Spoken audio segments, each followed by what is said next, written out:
হযরতে খিজরি আলাইহিস সালামের নাম আপনারা শুনেছেন। হযরতে খিজরি আলাইহিস সালাম যা দোয়া করত তাই আল্লাহ পাক কবুল করে নিতেন। এক যুবকের সাথে হযরতে খিজরি আলাইহিস সালামের সাথে সাক্ষাৎ। যুবকের চিন্তা হলো আমি কোটিপতি হব, বড়লোক হব, অনেক টাকার মালিক হব। মনে মনে চিন্তা ছিল যদি কোনোদিন আমার সাথে সাক্ষাৎ হয়ে যাইত খিজর আলাইহিস সালামের, তাহলে আমি তার কাছে বলতাম আমার জন্য আপনি দোয়া করেন, আল্লাহ যেন আমাকে বিত্তশালী বানায় দেন, আল্লাহ যেন দুনিয়াতে আমাকে সুখে শান্তিতে থাকার তৌফিক দেন। হঠাৎ করে খিজর আলাইহিস সালামের সাথে তার মুলাকাত। ডাক দিয়ে বলে, হুজুর আমার জন্য দোয়া করেন, আল্লাহ যেন আমাকে দুনিয়াতে সুখী করে দেন, সুখী বানায় দেন। হযরত খিজর আলাইহিস সালাম বললেন, এইভাবে তো কোনো দোয়া করা যায় না, কারণ দুনিয়াটা তো সুখের জায়গা না।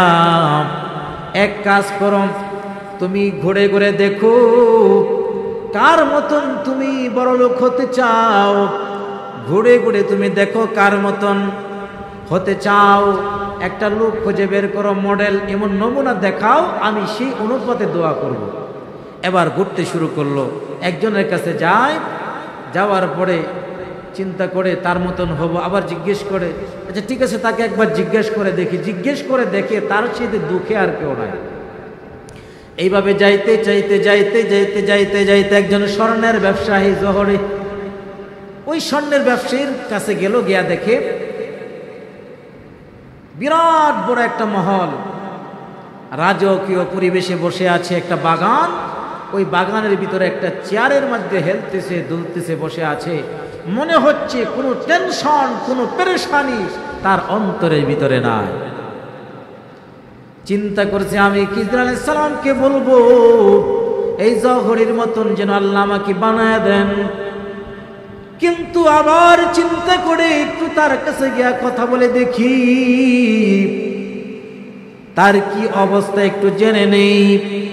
এই কথা বলার পর জহরির কাছে চলে যায়, গিয়া বলে ভাই খিজর আলাইহিস সালামের সাথে মোলাকাত, আমি তার সাথে কথা বলেছি আমার জন্য দোয়া করার জন্য, তিনি বলেছেন মডেল তালাশ করার জন্য। আমার মনে হচ্ছে আপনি দুনিয়াতে সবচেয়ে সুখে শান্তিতে আছেন, আমি আপনার কথাই বলবো, আপনার মতন আল্লাহ আমাকে বানায় দেন। ওই জহরি ডাক দিয়া বলে, সাবধান, এই দোয়া কখনো করিও না, আমার শত্রুকেও যেন আল্লাহ আমার মতন না বানায়।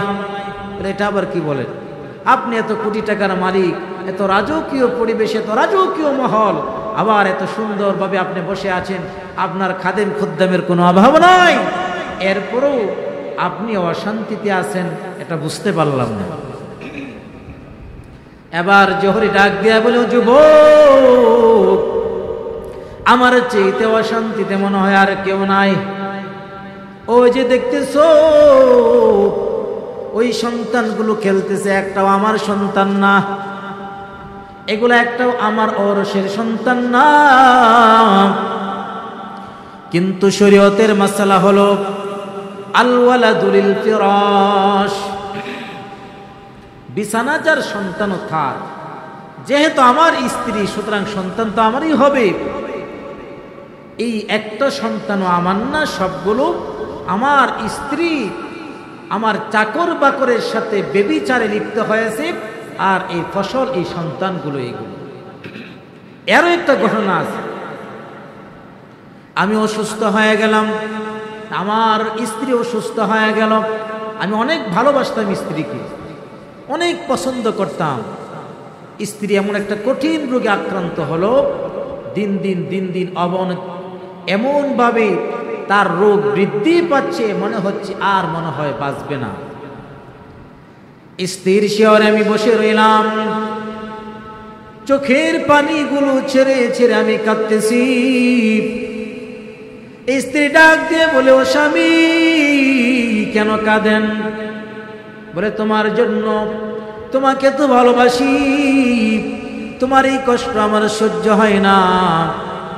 স্ত্রী বলে, কষ্টের কি আছে, একদিক থেকে আমি মরবো, আরেক দিকেই তো বিয়ে একটা করবেন, আমি আমি মরার সাথে সাথে তো বিবাহ করে ফেলবেন, তাহলে তো কষ্টের কি আছে, এত কান্নাকাটির মায়া কান্নার কি দরকার? আমি তাকে বুঝাইলাম, না আমি বিবাহ করব না, তোমাকে যে বড় ভালোবাসি, আমার দিলের ভিতরে তোমার মহাব্বত, তোমার ভালোবাসা, এই জন্য আমি আর বিবাহ করব না। বলে শুনেছি এমন পুরুষেরা অনেক কিছুই বলে, কিন্তু সময় আসলে পরে পুরুষেরা পাল্টে যায়, সময় আসার পরে পরিবর্তন হয়ে যায়। আপনার অবস্থাও তাই হবে।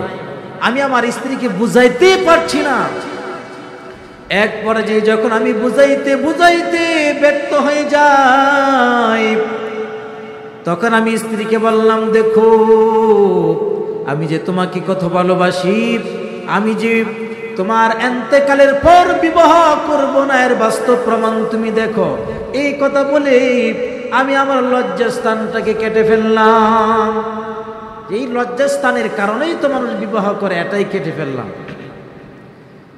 কেটে ফেলার পরে স্ত্রী বুঝতে পারলেন যে আমি কত মহাব্বত করি, ভালোবাসি। কিন্তু ঘটনা অন্যদিকে চলে যায়। আমি তো ভেবেছিলাম আমার স্ত্রী মারা যাবে, কিন্তু স্ত্রী তো মারা যায় নাই। দিন দিন দিন দিন স্ত্রী সুস্থ হয়ে উঠল। এখন স্ত্রী তো পুরোপুরি সুস্থ। স্ত্রী যখন যৌবনের চাহিদা নিয়ে আমার দিকে তাকায়, তাকাইলে কি লাভ, আমার তো যৌবন নাই, শেষ। স্ত্রী যৌবনে ভরা, স্ত্রী আমার দিকে তাকায়, কিন্তু আমি তো তার কোনো চাহিদা মিটাতে পারি না, পূরণ করতে পারি না। এই জন্য আমার স্ত্রী আমার চাকর বাকরের সাথে ব্যভিচারে লিপ্ত হইয়া এই সন্তানগুলো জন্ম দিয়েছে। এখন তুমিই বলো আমার চাইতে কষ্টে আর কে আছে? ওই যুবক এই দৃশ্যটা দেখার পরে বুঝতে পারছি দুনিয়াতে সুখের জায়গা দুনিয়া নয়, আসল সুখের জায়গা হলো পরকাল। দুনিয়াটা হলো জেলখানা। যুবকের সাক্ষাৎ হয়ে গেল খিদির আলাইহিস সালামের সাথে। বলে, কি তুমি মডেল পাইছো নাকি কার মতন বড় লোক হয়ে বাপ?